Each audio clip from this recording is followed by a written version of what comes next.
महाराष्ट्राच्या 5 दशकांच्या राजकीय इतिहासात आजवर अनेक फोडाकोडीची राजकारणे झाली, अनेक सत्तांतरे घडली आणि अनेक अनपेक्षित युत्याही पाहिल्या.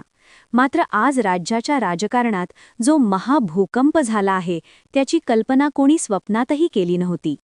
भारतीय जनता पक्षाचे अत्यंत आक्रमक, अभ्यासू आणि मुंबई भाजपचे मुख्य आधारस्तंभ मानले जाणारे आशिष शेलार यांनी अखेर भाजपला कायमचा रामराम ठोकला आहे. अत्यंत नाट्यमय आणि तितक्याच गोपनीय घडामोडींनंतर शेलार यांनी आपल्या तब्बल 24 समर्थक आमदारांसह उद्धव ठाकरे यांच्या उपस्थितीत मातोश्रीवर शिवबंधन बांधल्याची खळबळजनक माहिती समोर येत आहे. या एका घटनेने राज्याच्या सत्तेची सर्व गणिते मुळापासून उखडली असून भाजपसाठी हा आजवरचा सर्वात मोठा राजकीय आघात मानला जात आहे. आज सकाळपासूनच राजधानी मुंबईच्या राजकीय हवेत एक वेगळीच धग जाणवत होती. नेहमीप्रमाणे गजबजलेल्या भाजपच्या सागर बंगल्यावर आणि प्रदेश कार्यालयात एक प्रकारची शांतता पसरली होती, तर दुसरीकडे वांद्रे येथील उद्धव ठाकरे यांच्या मातोश्री निवासस्थानाबाहेर अचानक पोलिसांचा कडेकोट बंदोबस्त तैनात करण्यात आला होता. 10 वाजेच्या सुमारास काही भाजप आमदारांचे मोबाईल फोन अचानक नॉट रिचेबल होऊ लागल्याने राजकीय वर्तुळात शंकेची पाल चुकचुकली होती.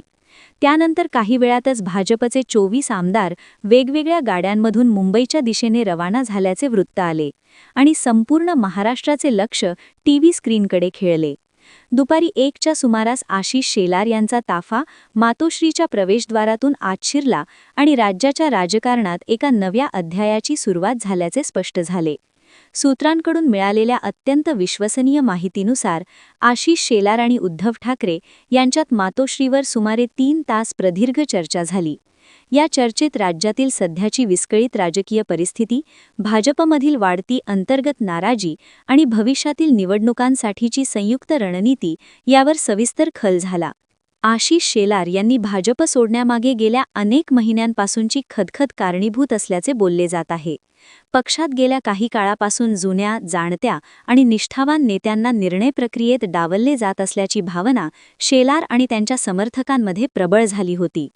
विशेषतः बाहेरून आलेल्या नेत्यांना मिळणारे अवास्तव महत्त्व, दिल्लीतील नेतृत्वाचा स्थानिक प्रश्नांवरील वाढता हस्तक्षेप आणि मुंबई महापालिकेच्या रणनीतीवरून झालेले मतभेद यामुळे शेलार कमालीचे संतप्त होते.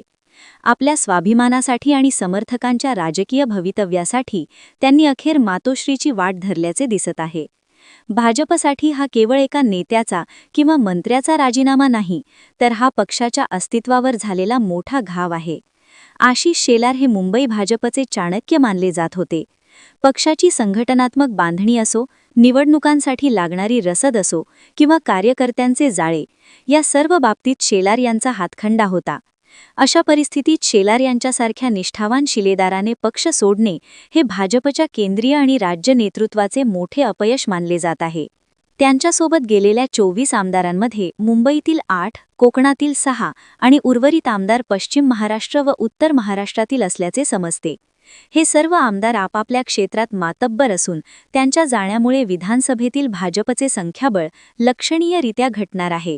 यामुळे महायुती सरकारवर आता बहुमताचे संकट ओढवले असून राज्याची सत्ता कोणत्याही क्षणी कोसळू शकते अशी चिन्हे दिसत आहेत. दुसरीकडे ठाकरे गटामध्ये मात्र आज दिवाळीसारखे उत्साहाचे वातावरण पाहायला मिळत आहे. गेल्या 2 वर्षांपासून अनेक कायदेशीर लढाया आणि पक्षांतर्गत फुटीचा सामना करणाऱ्या उद्धव ठाकरे यांच्यासाठी आशिष शेलार यांची साथ मिळणे ही एक मोठी राजकीय संजीवनी ठरली आहे. मातोश्रीवर शिवसैनिकांनी सकाळपासूनच मोठी गर्दी केली होती. जसा शेलार यांच्या पक्षप्रवेशाचा अधिकृत निर्णय जवळ आला, तसा ढोल ताशांच्या गजरात आणि कोण आला रे कोण आला, शिवसेनेचा वाघ आला अशा घोषणांनी मातोश्रीचा परिसर दुमदुमून गेला. ठाकरे गटातील ज्येष्ठ नेत्यांच्या मते हा आत्तापर्यंतचा सर्वात मोठा पक्षप्रवेश आहे आणि यामुळे भाजपला मुंबईतून कायमचे हद्दपार करण्याची रणनीती आता सोपी झाली आहे.